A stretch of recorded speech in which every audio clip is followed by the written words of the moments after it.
તો હવે આપણે કમલમના દ્રશ્યો જોઈશું કે જ્યાં ગાંધીનગર કમલમ ખાતે હવે ઉજવણીનો માહોલ છે। મુખ્યમંત્રી ભૂપેન્દ્ર પટેલ ત્યાં કદાચ પહોંચી રહ્યા છે। અગાઉ ભાજપના પ્રદેશ પ્રમુખ સી.આર. પાટીલ પહોંચી ચૂક્યા છે, મુખ્યમંત્રી પણ આવી પહોંચ્યા છે અને તેમનું સ્વાગત કરવામાં આવી રહ્યું છે।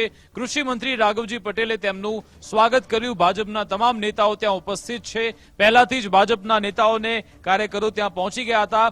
સી.આર. પાટીલની રાહ જોવામાં આવી રહી હતી, કારણ કે સી.આર. પાટીલ રાજસ્થાન હતા, ત્યારબાદ રાજસ્થાનથી સીધા જ અહીંયા ગુજરાત તે આવી પહોંચ્યા છે અને કમલમમાં હવે ઉજવણીનો માહોલ છે, કારણ કે સી.આર. પાટીલના નેતૃત્વમાં તેમની અધ્યક્ષતામાં આ ચૂંટણી લડવામાં આવી અને તેમાં ભાજપને બમ્પર જીત મળી છે।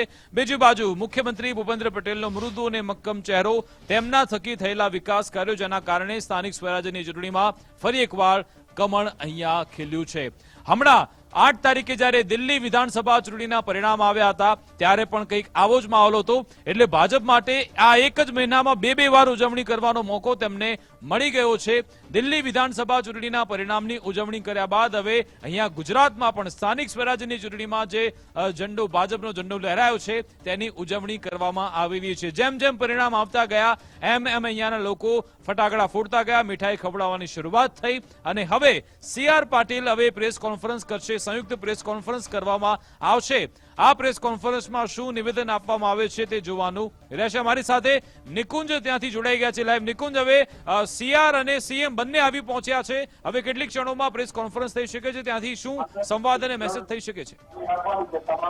જી, થોડા જ સમયમાં મુખ્યમંત્રી ભૂપેન્દ્ર પટેલ અને પ્રદેશ અધ્યક્ષ અને કેન્દ્રીય મંત્રી સી.આર. પાટીલ એક સંયુક્ત પ્રેસ કોન્ફરન્સ કરશે।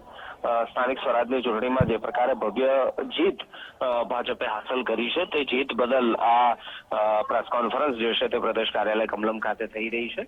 એક ભવ્ય જીત જે છે તે ભાજપે સ્થાનિક સ્વરાજ ચૂંટણીમાં દાખલ કરી છે અને તેની ઉજવણી પણ પ્રદેશ કાર્યાલય કમલમ ખાતે ચાલી રહી છે।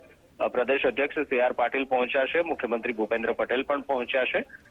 આ જીતના જશ્નમાં બંને નેતાઓ સામેલ થશે અને જે પ્રકારે વિધાનસભા ચૂંટણીની અંદર જે પરિણામો આવ્યા હતા, 156 બેઠકો અત્યાર સુધીમાં ભાજપની હાઈએસ્ટ બેઠક જે છે તે ભૂપેન્દ્ર પટેલ અને મુખ્ય પ્રદેશ અધ્યક્ષ સી.આર. પાટીલની જોડીએ હાંસલ કરી હતી અને ફરી એકવાર આ જોડીએ સ્થાનિક સ્વરાજની ચૂંટણીમાં પણ ભવ્ય જીત હાંસલ કરી છે। તે માટે બંને નેતાઓ પ્રદેશ કાર્યાલય કમલમ ખાતે પહોંચી ચૂક્યા છે અને હવે થોડા જ સમયની અંદર આ પ્રેસ કોન્ફરન્સ જે છે તે થવા જઈ રહી છે। બિલકુલ, આભાર નિકુંજ તમામ જાણકારી આપવા બદલ।